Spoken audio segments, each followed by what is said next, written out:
vote on anything, they have to have their face on video. So anyway, got Justin, he's out of town, Mike's out of town, you guys, his wife is sick, so he's with the kids. So is Justin's back on? He's up? Okay. All right, Justin, can we hear you? Say something, Justin, just so we know you're on.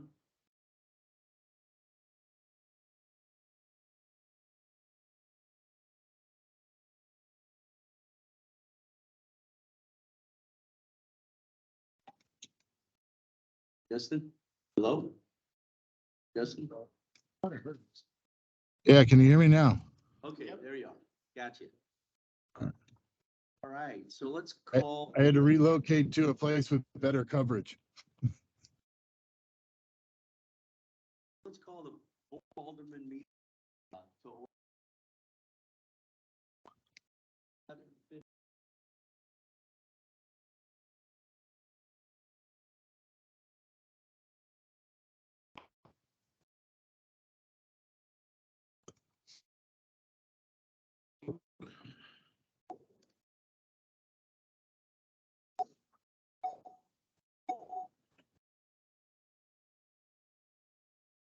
The next order of business is an invocation. Is there anyone out there that would like to give an invocation? Yes. And your name again? Okay, thank you.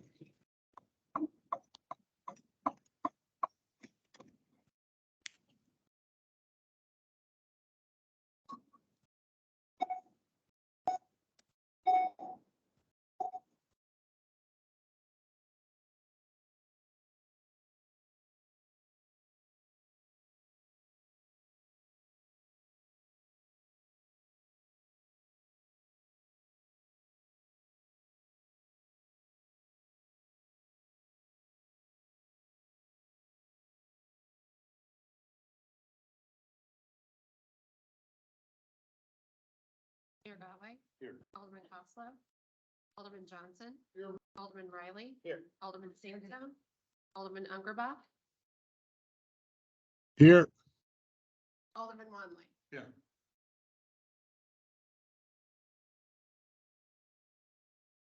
Do you have any problems with the?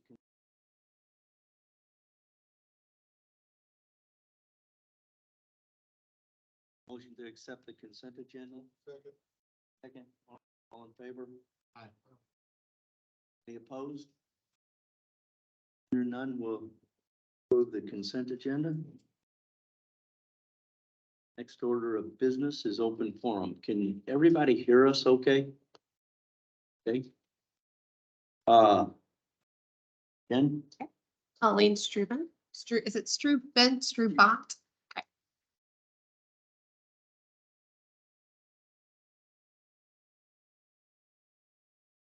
Yeah.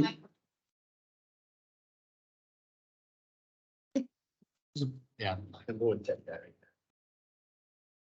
Hello? Does that help? Okay, wonderful. Thank you. Good evening, Mayor and the Board of Aldermen. Upon reflection of the last several weeks, I'm left confused with regards to some specific items. Several of the requests and questions that have not been answered to date from the constituents regarding the land at the corner of Feisy and Bryan. The understanding the leadership left us with following the discussions, what the questions asked is they would be answered and responded to on the website. Additionally, that the reason many answers are not addressed via email or social media was due to interpretive issues and what could be taken out of context. I work for a $6 billion publicly traded company with an employee population larger than the residents of Darden Prairie.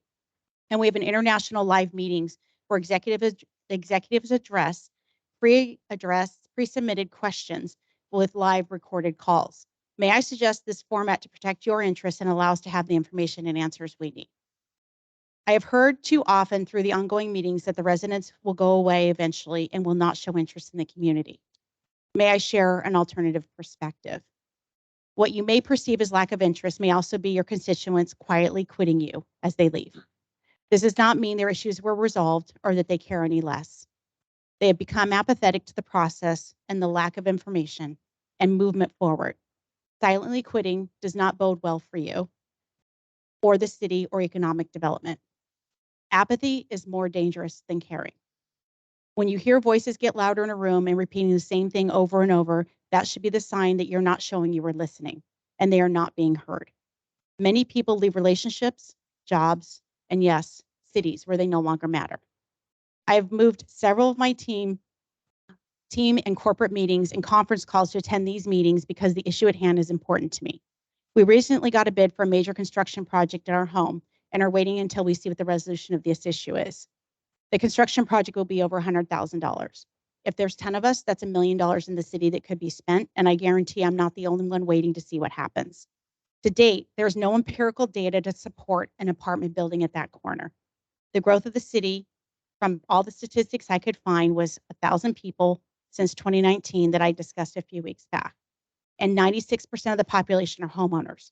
Please provide data that tells me this makes sense fiscally, as well as to the community and the city to develop another apartment building. As you see people slip away from meetings, you can see the attendance this evening, that should be a distressing sign.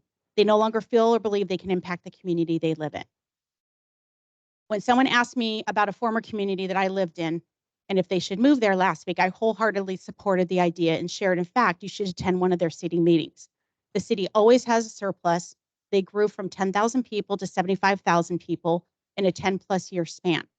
And they manage an infrastructure and the city continues to thrive. If anyone would like to look it up, it's Brentwood, California in Northern California.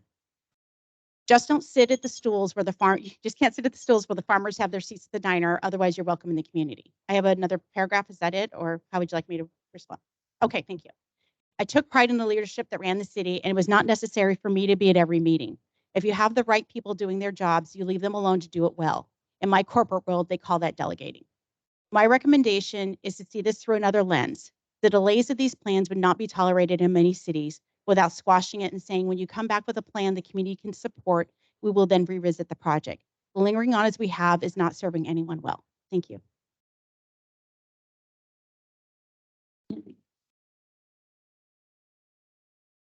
Cheryl Bratton.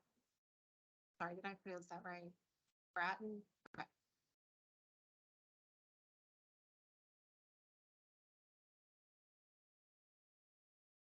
My name is Cheryl Bratton. My husband and I live on Cruden Bay Court in Inverness subdivision. I have a friend whose parents in the 1960s built a Frank Lloyd Wright home in St. Louis County. Before her folks left South City in search of property, Mr. Wright told them to go 20 miles outside the city and then go 20 more. They chickened out on the second 20 and bought cheap land near what is now the eastbound Mason Road exit off of 4061. But because Frank Lloyd Wright believed the landscape should dictate a building's architecture, few people are aware of the home's existence. The founding principal of Mia Rose Holdings, Tom Kamen, has never claimed his developments are aesthetic rivals of Frank Lloyd Wright, but 18 months ago had this to say in Mid-Rivers News magazine. We share the vision of bringing a thoughtfully designed, amenity-rich housing option to the community that seamlessly blends with the surrounding area. And right now, Frank Lloyd Wright is spinning in his grave. Because even though Tom Kamen went 20 miles west of his Chesterfield headquarters in search of land, clearly the Prairie development does not blend seamlessly with its surroundings. Neither do the other Mia Rose projects in the county, and nor will the Prairie Encore. A lengthier quote from the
was Frank Lloyd Wright's repeat performance.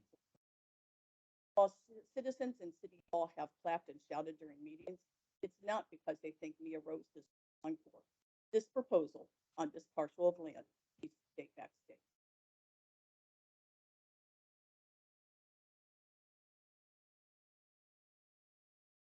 Roxanne Filson.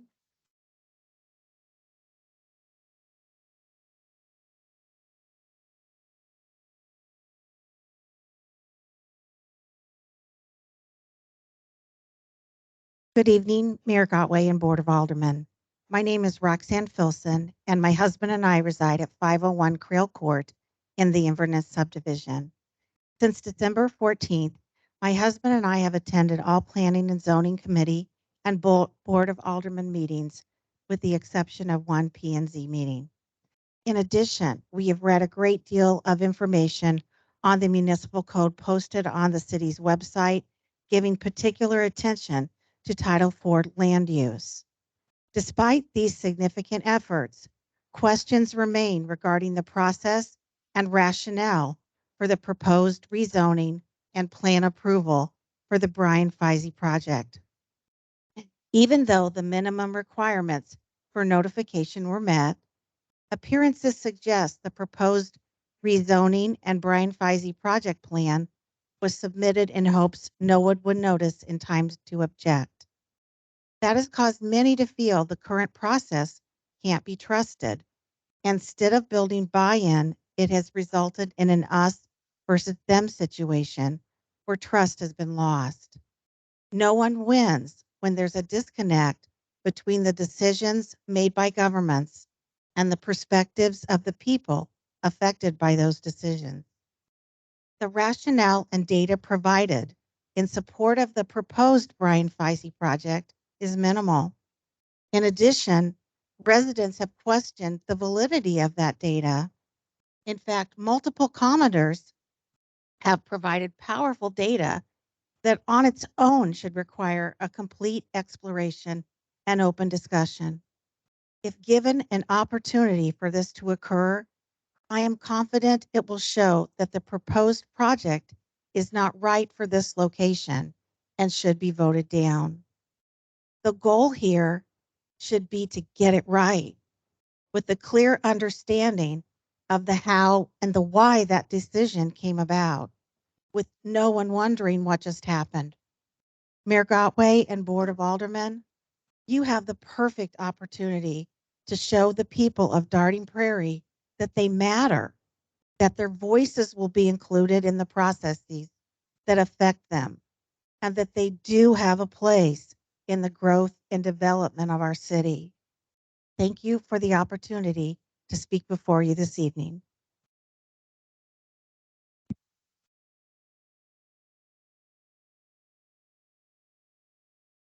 Laura Gettemeyer.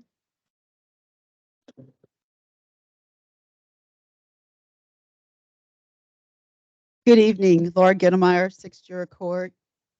Hearing residents talk about the boat property, also known as Prairie Encore, reminded me of the ongoing struggles that Whispering Pines and Darting Acres residents have had with the mayor and board of aldermen concerning the Stump Road project.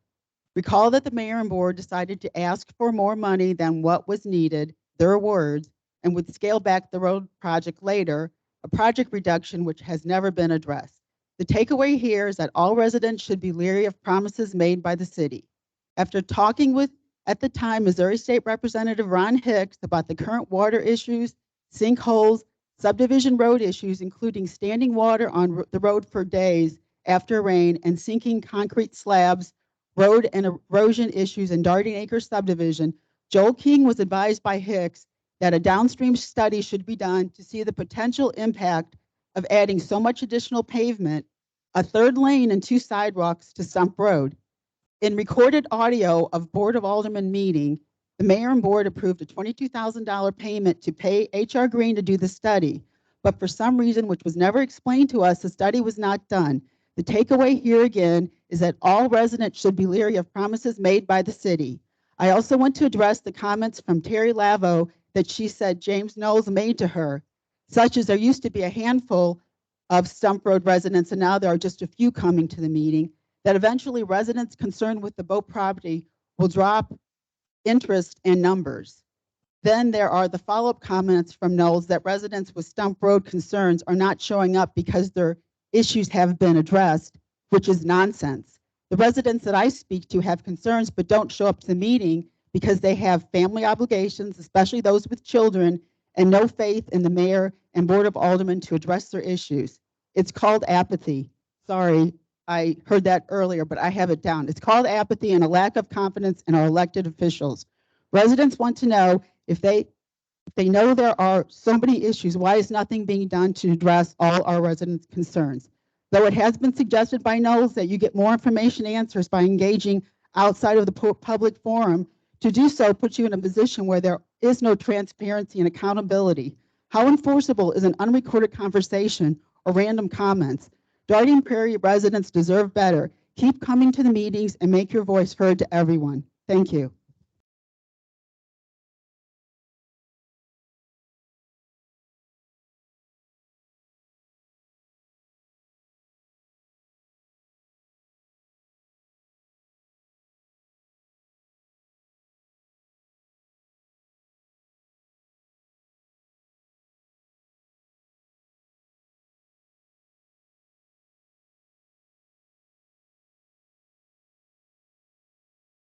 Public hearing.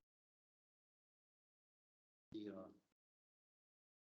zoning, and this is why,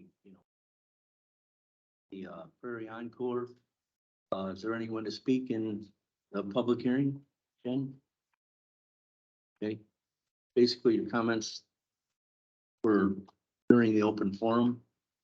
So since what I'm going to say about this is that the reason we don't have anything, because nothing more has been submitted, even though they said they were going to make changes. So as soon as we get that, it will be posted. We'll get it. We've got your email addresses. It will go out. I did hear possibly tomorrow they were going to submit something new. So hopefully we'll have that out to you. So have a motion to continue the hearing. Motion. Okay, second. Okay, all in favor? Aye. Okay, so the Aye. public hearing will be continued until the next meeting.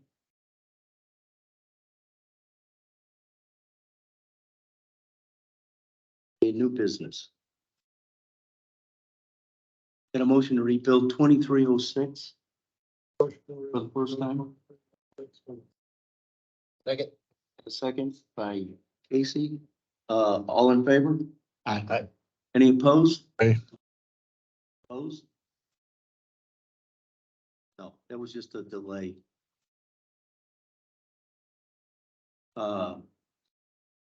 Hearing no opposition, James, will you rebuild 2306 for the first time?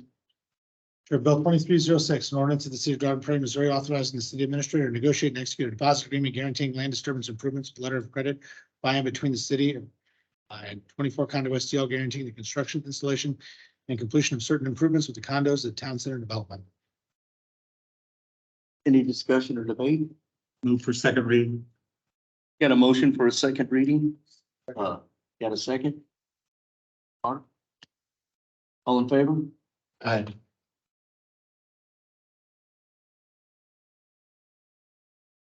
Justin, do I hear an aye? I just stayed muted during my aye because you're getting a delay, but yes, aye.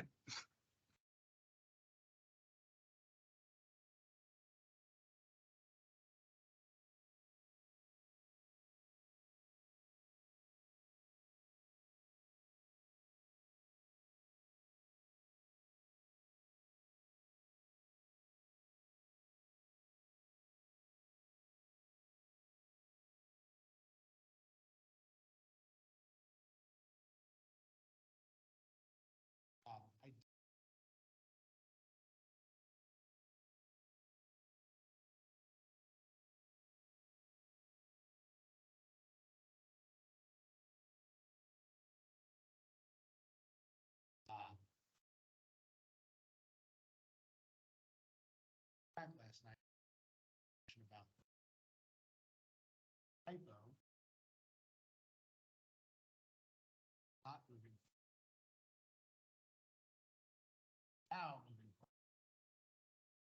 Probably could surmise that by reading the entire sentence. Ask the question. Did go back and edit it on. But this project is going forward. Anybody who's not related to the area development has already been approved. Construction, land disturbance, which is site improvement. Want to make sure that was clear in case there was anybody in the audience who might also have had that confused. Want to make sure that issue was clarified for you. Motion for a roll call vote. Amar, got a second by Casey. Jim Arden. Again, will you call the roll? Sorry. Alderman Ungerbach, Aye. Alderman Wandling, Aye. Alderman Riley, Alderman Johnson. 22:30. 35. Mhm. I declare Bill 2306 as ordinance 2235. Got a motion to read Bill 2307 for the first time? Got a second? First, second, all in favor? Aye. Any opposed? Aye. That's just a delay? Yeah. Yes. Not many people oppose to read a bill, so. Anyway, it's just a formality. Okay, hearing none, James, will you read Bill 2307 for the first time? Sure. Bill 2307, an ordinance of the city of Garden Prairie, Missouri, authorizing accepting the proposal from Bot Steel LLC as the lowest and best proposal for auditing services, and authorizing the mayor to engage Bot Steel LLC for auditing services. Any discussion or debate? Move for second reading. And a motion by Dave for second reading? Got a second by Casey? All in favor? Aye. Aye. Any opposed? Hearing none, we'll read Bill 2307 for a second time.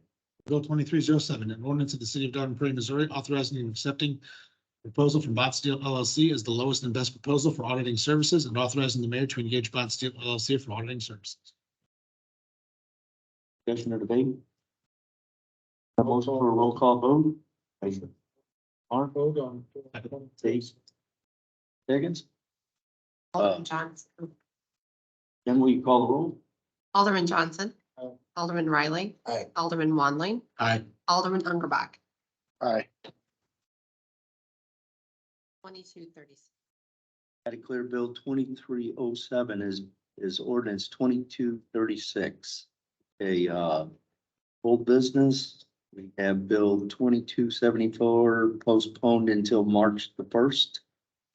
So going to staff communications. I have nothing, Mayor. The attorney, nothing? The engineer? Yes, I have my written report that was submitted. I would like to highlight that we did submit ahead of schedule the Post Road grant and the Hanley Road for implementation construction grant.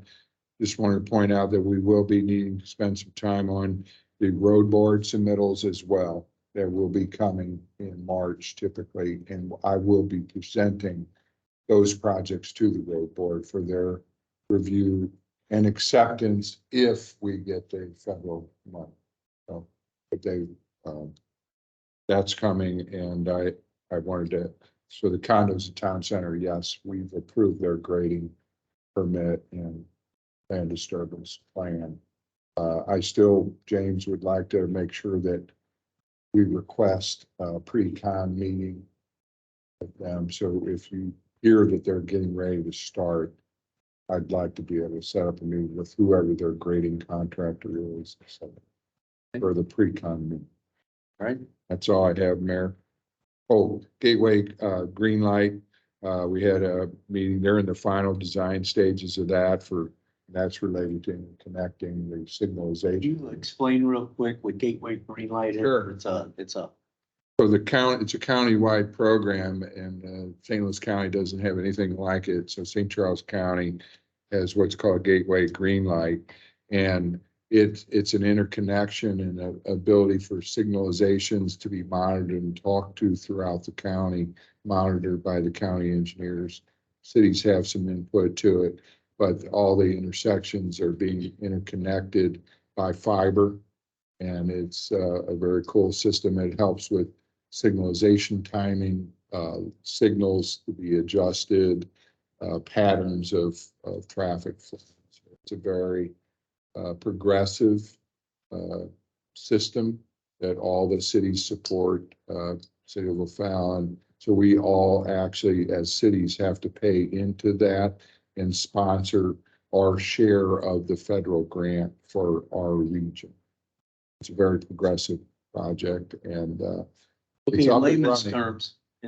terms, it basically is going to adjust signals based on traffic.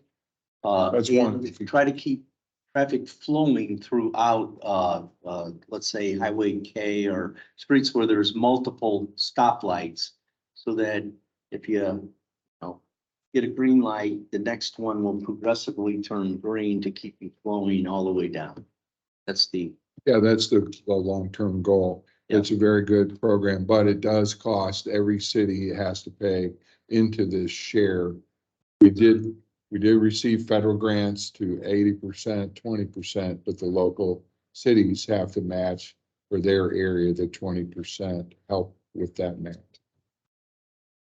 Thank you. Tom. Okay, City Administrator James, a couple of things I asked you to address. So first and foremost, I wanted to make sure that I addressed a couple things that are mentioned tonight. So there was a question, and this has been a perennial assertion made, I'll use that term, timing of the development.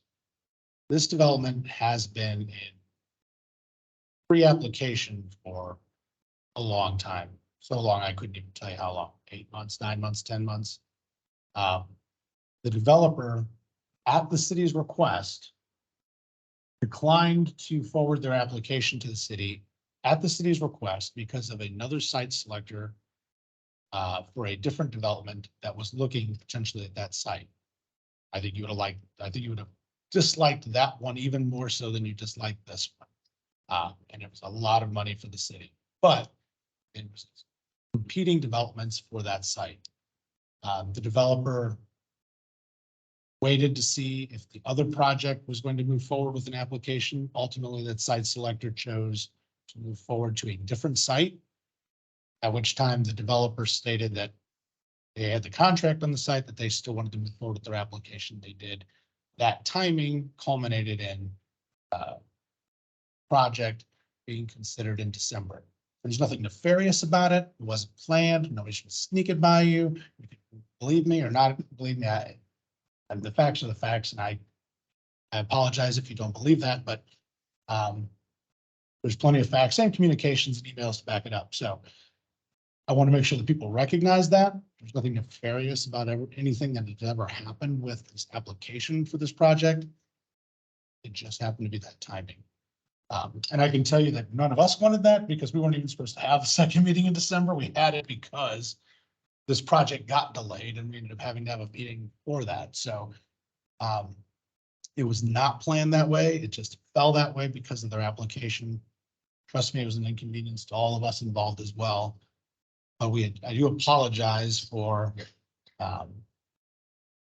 the information not getting out to residents because that's something that had not traditionally been done, something that we've tried to do and that you've all can at least recognize over the last several months. That we've taken a much more affirmative approach to push information out to residents. And I'll tell you about something that is an initiative that we're working on right now in the city as well. So during the work session, we did introduce a new staff member. Our staff is pretty small here. We have less than 10 staff members that provide all your city staff or all your city services. We did hire a new staff member whose position will be both for recreation and outreach to the community. Now, last year, when we lost our recreation coordinator, we debated on whether or not the position was legitimately a full-time position. One of the things that the mayor and myself talked about was the need and the hope to have better communication with the residents. And so last year in the budget, we put in a full-time position that would also include the roles of doing outreach and communication for the city with recreation.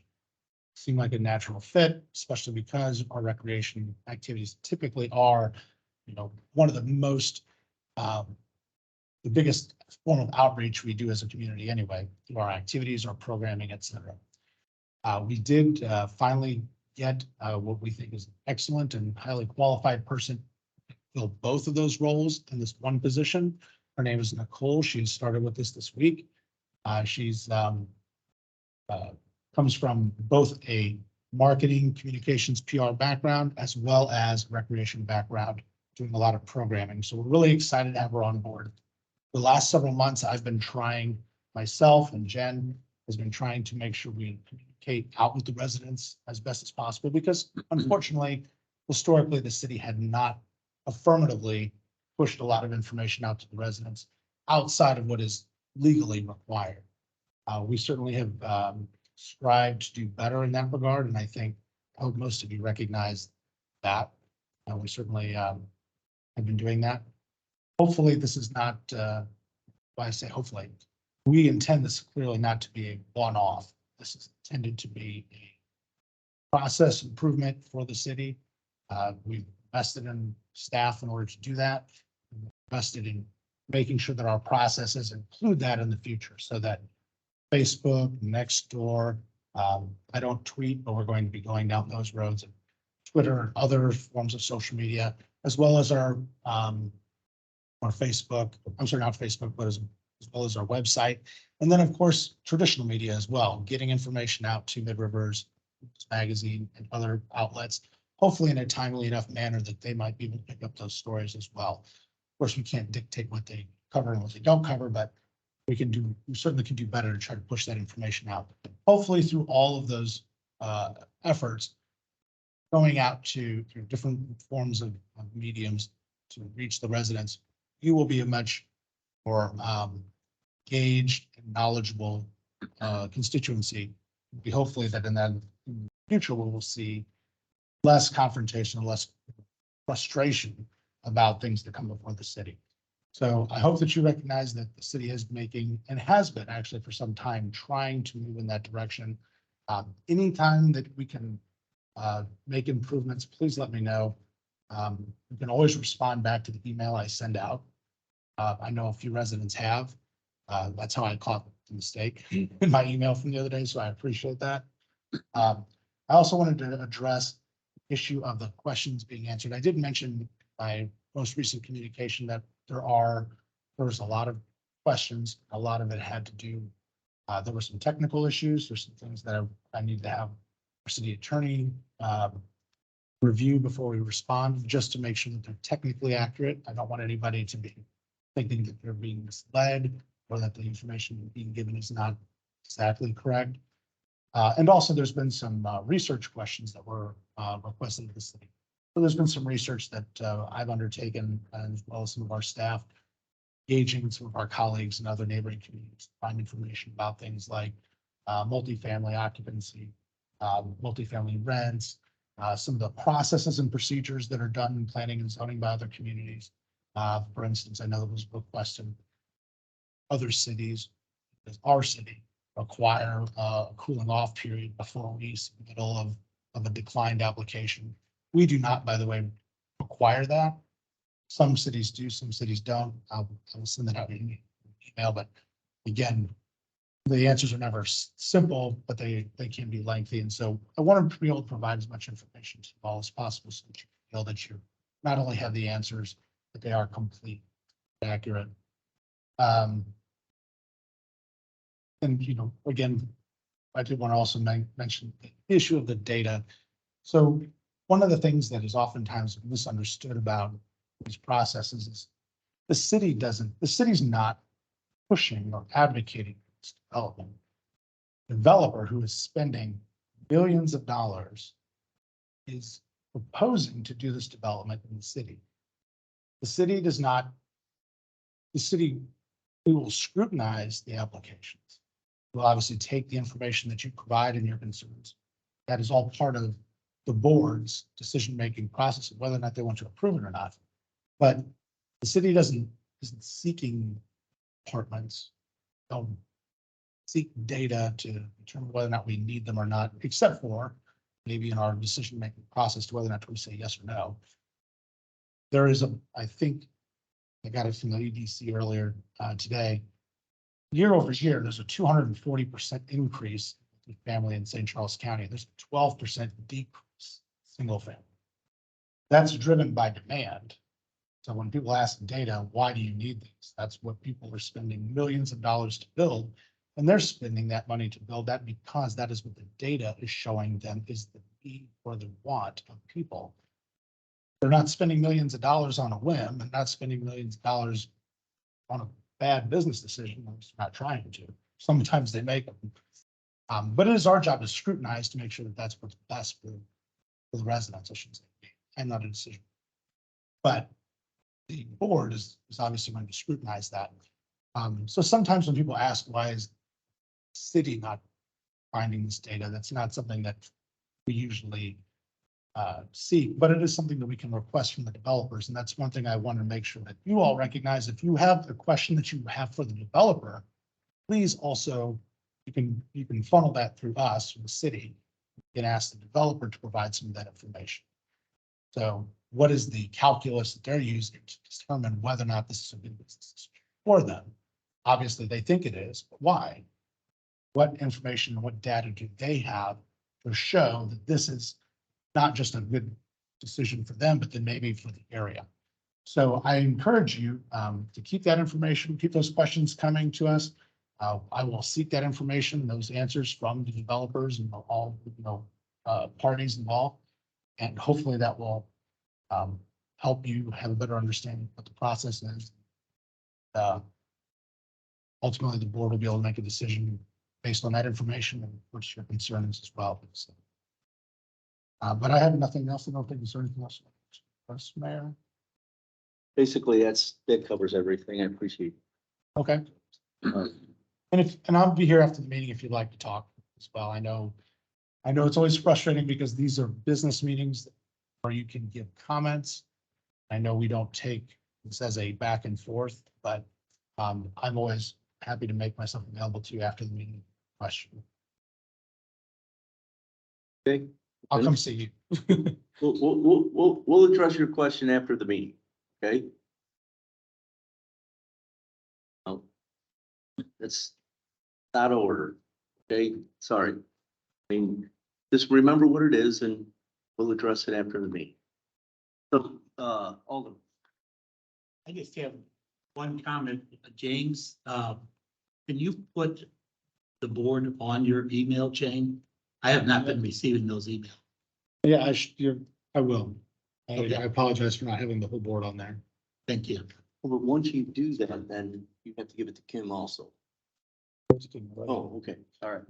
I mean, I give it to Kim and them, but I'll give it to you guys too. Okay. I have one thing. What's Justin? You had something? Yeah, this has come up a few times, this project and a couple others. And James, I think you just said it well. Yeah, the developer is really in control of the timeline and when these things happen. And after they go to planning and zoning, the planning and zoning forwards it to the board positively or negatively. And so it comes on our next meeting, and these are just a matter of just timing issues.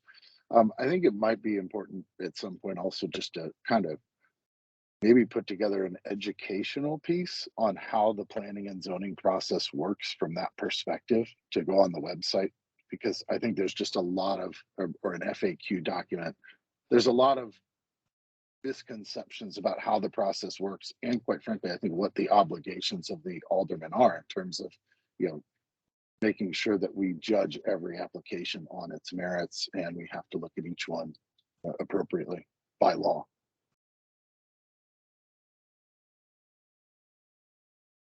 That out there? Type it up. I'll put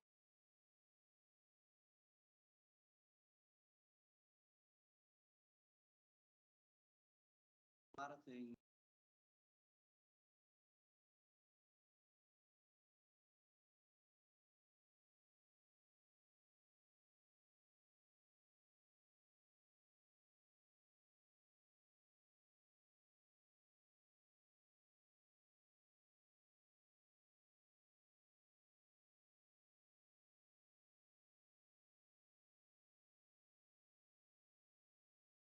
Johnston.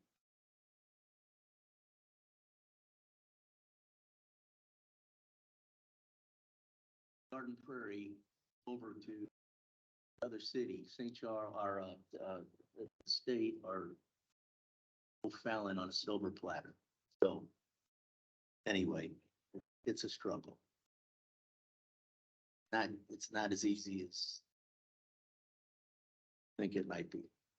So, that motion to adjourn, I'll move. don't move. Second. Second. No, all in favor? Yeah, any opposed? Board of Aldermen meeting. And now, do you want to come forward? Question?